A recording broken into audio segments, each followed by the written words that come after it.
Hello and welcome to this TNT Brit Wres special, TNT Extreme Reign of Fire exclusive, as we look ahead to TNT Extreme first show in Cardiff, Wales, as part of the incredible weekend of wrestling action. To help us do that on this special, we have a very special guest. He is the high-flying, death-defying member of Lykos Gym. He overcame 7 of the best British junior heavyweights to win the Project X tournament to challenge for the Ultra X Championship. Tom Thelwell at Reign of Fire. Please welcome Nico Angelo. How are we doing? Hey man, thank you for that lovely introduction. Yeah, I'm doing great. Doing really good. Just off the back of that, especially. So yeah, doing good. Awesome. As I say, we talked about it off screen. We have had some fantastic guests from the Welsh wrestling scene who have been very complimentary of yourself. So we're excited to have you on our show today to talk about TNT Extreme. Of course, we are TNT, the Great British Wrestling Podcast for Great British Wrestling, as featured on bodyslam.net, brought to you as well by John's Podcasting Network. I'm your host, the Great British Stacker, Mr. Andrew Mwandi to most, and as always, I am joined by Big Daddy Dan, Mr. Daniel Allen, just Dan for short. Hey, and it's brilliant to have you on, Nico. As you mentioned, we've had a few guys on recently who've been talking about you and your incredible technique and style. Being very highly complimented by the likes of Billy Hayes and Brendan White. And it seems the entire Welsh scene absolutely love you. Well, I'm hoping that way. Brendan and Billy are both close friends of mine, and trained a lot, worked a lot, spent a lot of time with Billy Hayes during lockdown. I became really close friends with Brendan recently. And I don't know, part of my goal, as well as like just being a good wrestler, is helping as many people as I can on the way and just trying to help build as much as possible, especially in the Welsh scene. So seems like it's paying off. Now, of course, this not this weekend, but next weekend, the following weekend after next, you got this huge weekend of wrestling over in Cardiff, Wales, starting with the WWE. You got ICW, you've got Progress, and of course you got TNT Extreme. How big is this for Welsh wrestling? What does it mean for Welsh wrestling? Massive. There's not been an event like this in Wales with this kind of gathering for a very long time, ever, to be honest, with all the independent promotions also taking advantage of the weekend and then just going out there and trying to just smash it. There's going to be a lot of eyes on everybody, considering who's going to be around. So I wouldn't be surprised if some bigger names are going to turn up to these smaller events and, I don't know, scout, I guess. But there definitely will be some names out there. It would have been better if, I don't know, maybe some guys didn't get their jobs taken away and they could have been on a big WWE Welsh event with some Welsh wrestlers showing that bit of pride. But it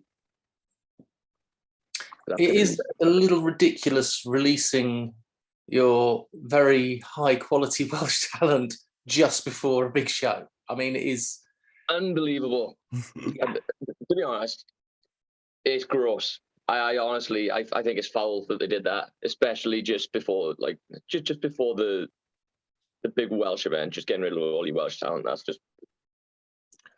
Well, hopefully it'll mean. Oh, sorry, go for it. They, of course, won't be able to work many of the indie shows because they'll be under non-competes.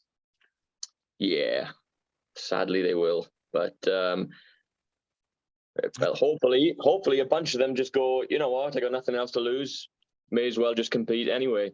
So yeah, I mean, what are they going to do? Sack him?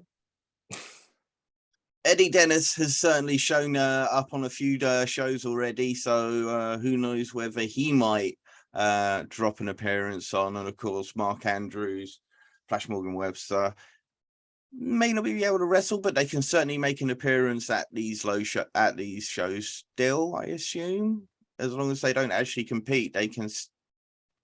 I don't know, but as I say, it is a big shame, and you yourself, you've grown up on that Southwest scene, and you've grown up through that Southwest Wales scene with companies like Attack and Dragon Pro. What was that like working with those sort of like promotions as your starting point?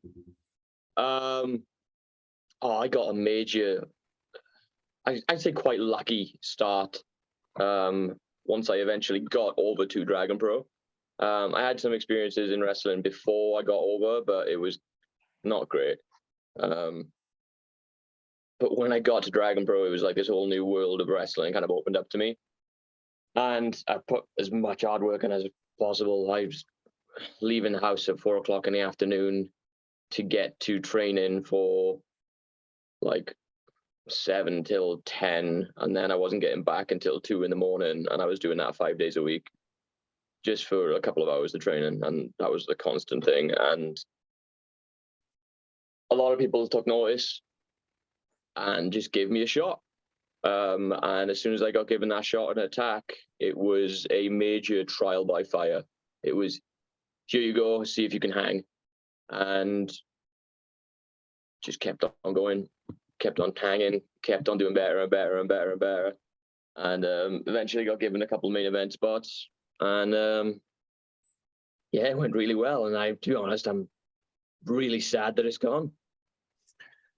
Yes, of course. Brendan's taken over now at New Wave Wrestling, and yes. I think Mike Hitchman's going to be returning as a coach, possibly. But of course, you joined up with Lykos Gym since then. What's it been like working with Lykos Gym as part of the Lykai team, I guess? So I was around Attack with Lykos, and he was kind of like my go-to guy that kind of just helped me out all the way through.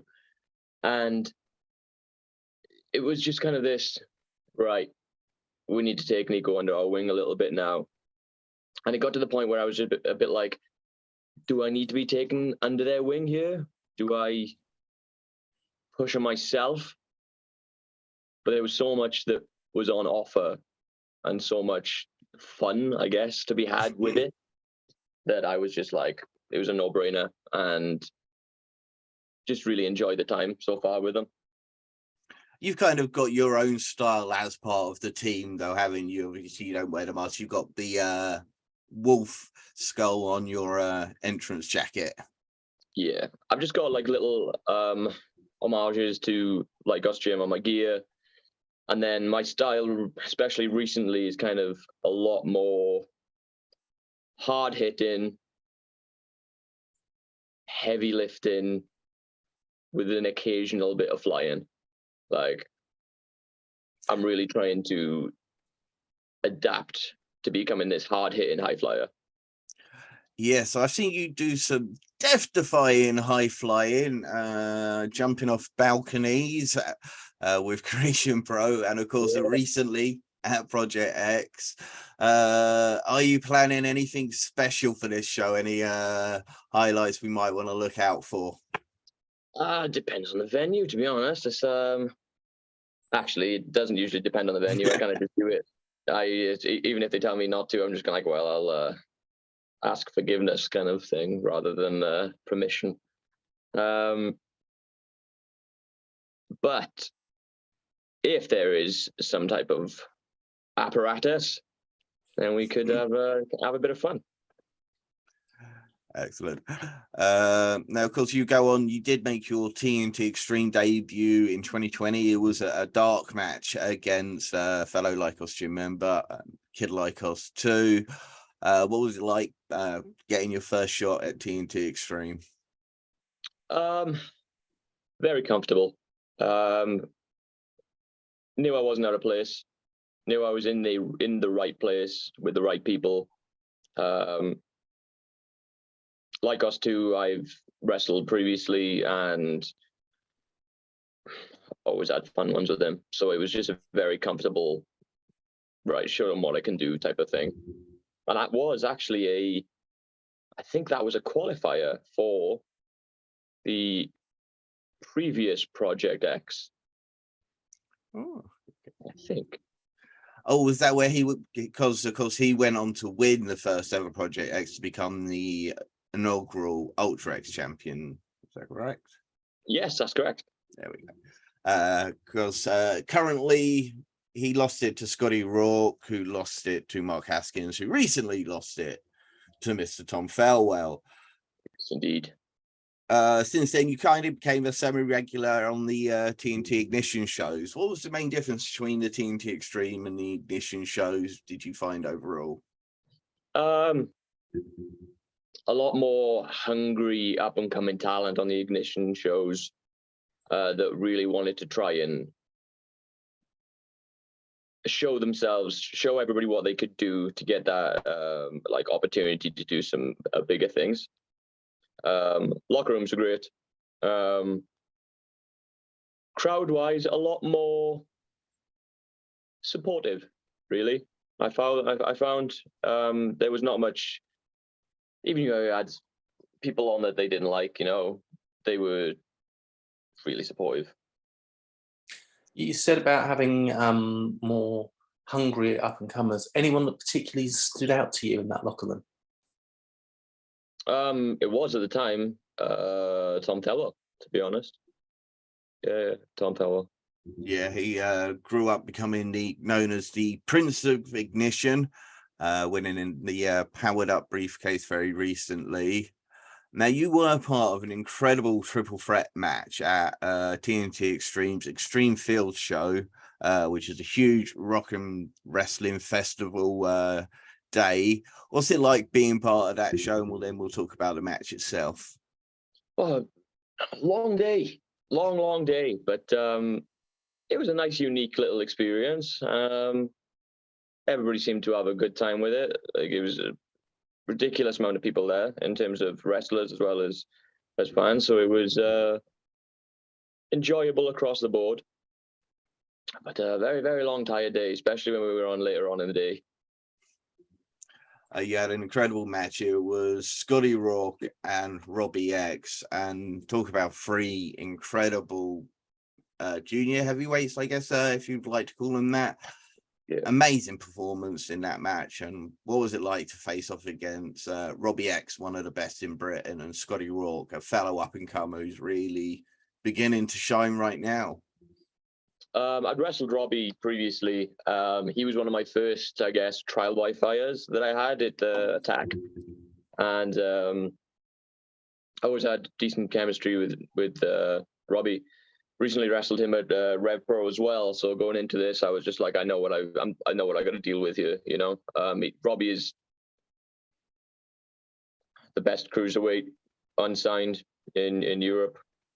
Like, that's just like fact. To be honest, he's ridiculous level. Yeah, it's simple fact. Oh yeah. Scotty Rourke. I haven't had the chance, apart from that triple threat, to be in the ring with him. But I've been liking what I've seen, and he is also a fellow mental health advocate, and really tries to push that. So as a person, great dude, great dude. Excellent. Daniel, I know as a counsellor, do you want to talk about some of the mental health charities? Well, I'm a district counsellor as opposed to a mental health counsellor. But no, I do work with a couple of different mental health charities. And the biggest thing is talking. The biggest thing is making sure that you talk. I'm sure you agree with that. 100%. And yeah, it's good to see that there's more talk about mental health in general and men's mental health. Gary Ward is a big advocate of that as well over at Wrestle Carnival. So excellent work. Thank you for doing that. Oh, thank you, mate, because you're the one that's doing the important jobs here.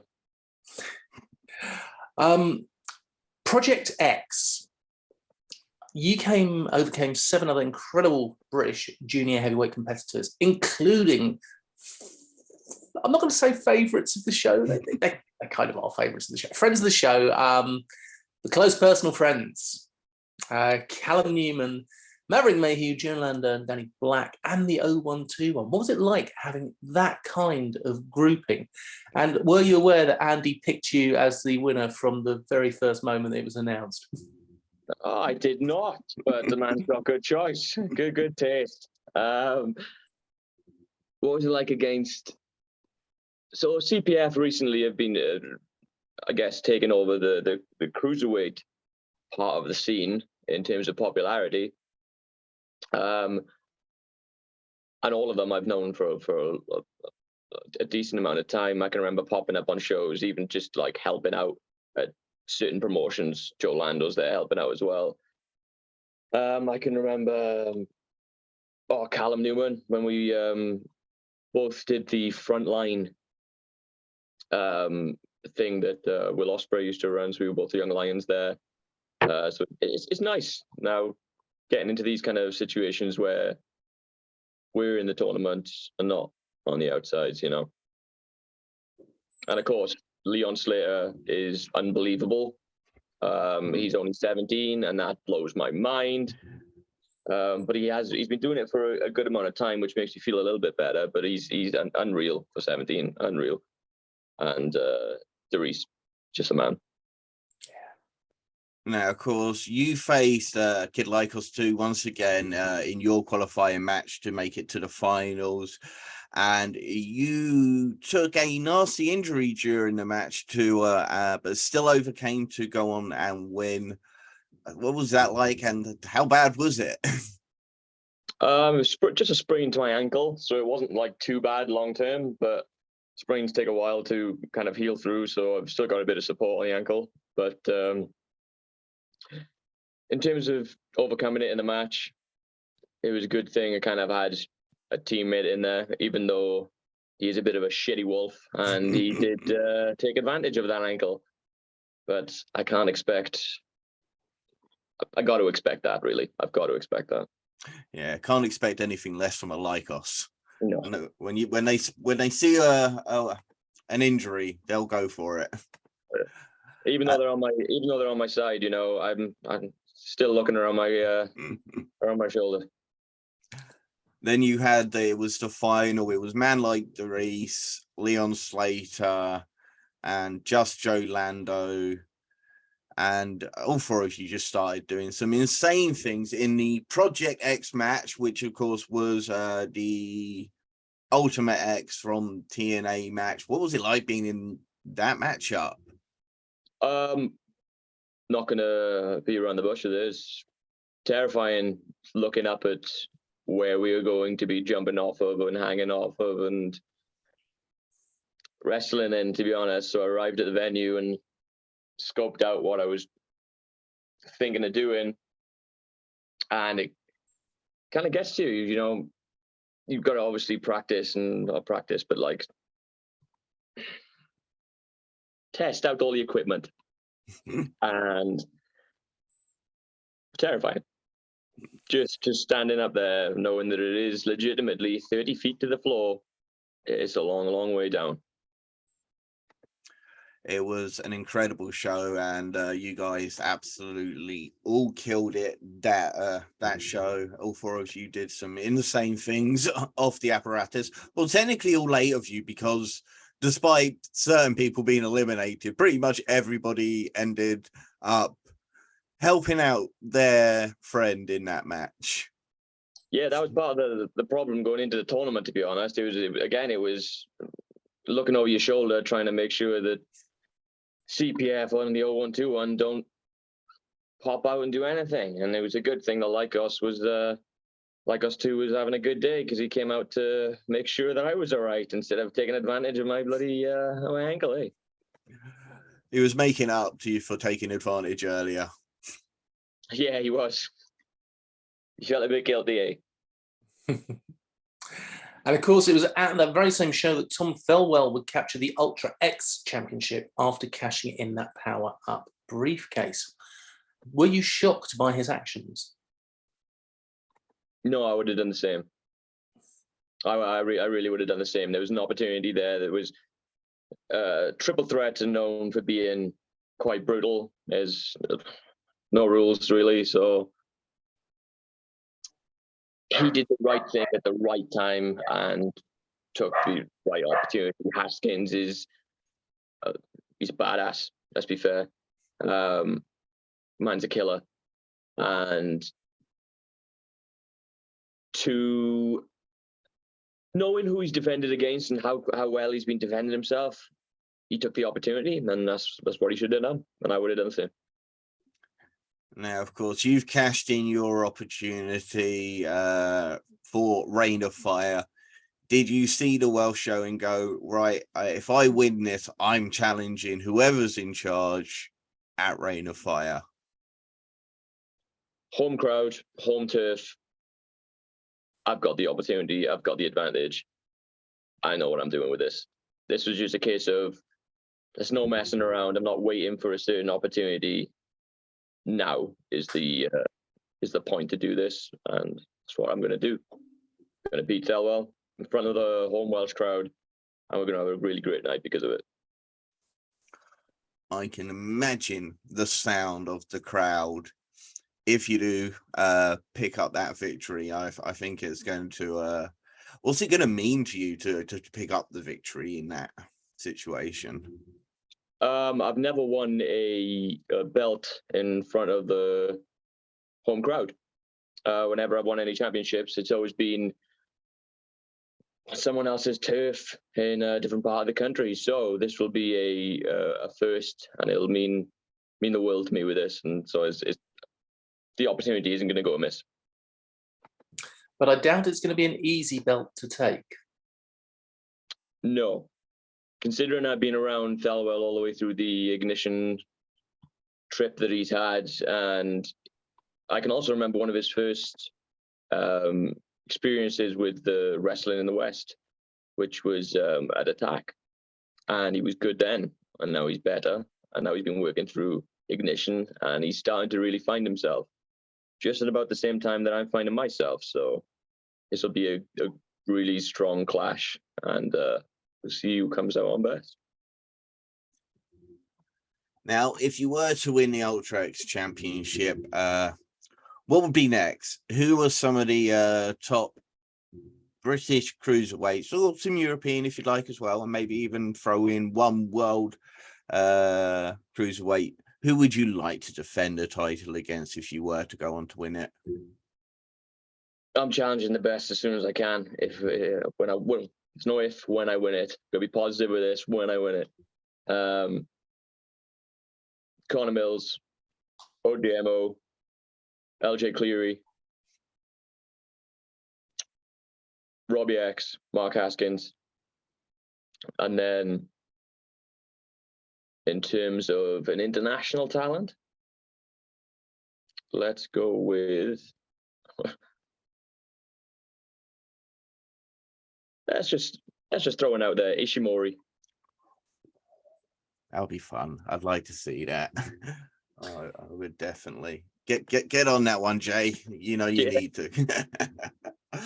Now, of course, obviously. Sorry, just one name that didn't come up there, who I would love to see you against, and it might be that this has happened and I've missed it, but it's Daz Black up at ICW. No, so I'm not that in on with the Scottish scene really. I've not done much up in Scotland, but I have seen bits of Daz Black, and yeah, that would be a good one. I would really like that. So add him into that group and let's give it a go.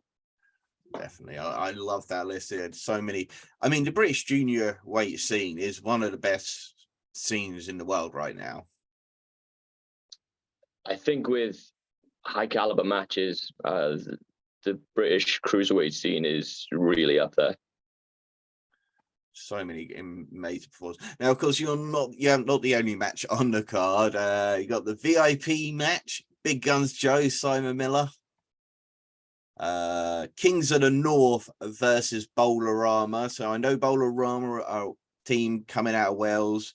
I know a lot about LK Messinger. I don't know so much about Splits McPins. So Bowlerama were a group that came out of Attack originally. And there was a big falling out between the two at a previous time. And they've overcome their differences and found the love for each other again. And they're back to trying to show everybody their love for bowling and wrestling. Should be a very entertaining match. Tate Mayfair's versus Jay Joshua, another superstar, Welsh superstar is going to be making their debut. Jay Joshua, phenomenal big man, very technically sound. What a great competitor. Yeah, he's great. Lovely guy as well. Like, again, there seems to be a lot of that coming out of Wales at the moment. Just a bunch of lovely dudes. We all trained the same place, all come up together around the same times. I'm looking forward to watching it, especially because I get to see him slap Tate around. Tateness is greatness. Tateness is greatness. He is undefeated at the moment as well. So could Jay hand him his very first loss? Now, I know you're very excited for this next match, Daniel. I am. Session Moth Martina versus Mad Kurt. I don't think we will see such a technical masterpiece as this for quite a long time. What are your thoughts towards this match? Mad Kurt's a lunatic. So, I don't know, Session Moth better have their thinking cap on, because if any of you have seen Mad Kurt with his Osprey, you know that he's not just a bit of a nutter. He's and not just a Twitter troll. He can actually hang. That's exactly what I said when I saw that match. Yeah, and I'm just looking forward to the fun. Secretly knows what he's doing. He kind of reels you in like a fish, thinking, oh, you know, he can't really do anything. He's just Mad Kurt. But we'll see. Indeed. Another match I know you're excited for here. Visage versus Che Monet, with the winner facing Effie at GCW versus TNT. I love both of them. But I have got a bit of a soft spot for Che Monet. I think they're just amazing. Incredible competitors. The Royal Aces will be in action, although they have not announced their opponents yet. We could see teams like the Liverbirds, Angel Hayes and Lizzie Evo, defend their tag team championships, the She-Wolves, or the Uprising. Or is there possibly anyone else you think might show up to face off against the Royal Aces? There's a couple of tags that could be hopping around. Hey, there's been a lot of releases lately as well, so you never know who could pop up. This is true. And then, of course, main event match, probably yourself versus Tom Thelwell, Ultra X Championships. Any last words for your competitor? I got a lot of respect for Thelwell. I wish him no ill heart in this. We'll go in, we'll have a good one. Best man comes out. That's all it needs to be. Quite simply put there. Now, are you going to have merch on the table? I am going to be getting some new merch coming out soon for this weekend. So get some new shirts out. But, maybe it's made by Tens, we'll see. Excellent. Will they be able to pick him up if they're not at the show? Yes, I'll be doing an online pre-order as well, and then from there, might put some up on a big cartel. Super. So everybody tune in to, well, go check out TNT Extreme Reign of Fire, Cardiff, Wales, 4th of September at the Tramshed. It's going to be an absolutely fantastic show. There's going to be so many incredible performers there. It's going to be just a massive thing to do. And if you want to check out more about TNT Extreme or some of their past shows, you can do so now on Pro Wrestling TV, which is available app or on your computer, and it's completely free to use. It is the first service that has adverts, so no fees. Go check out TNT Extreme. With that said, just don't feed the trolls.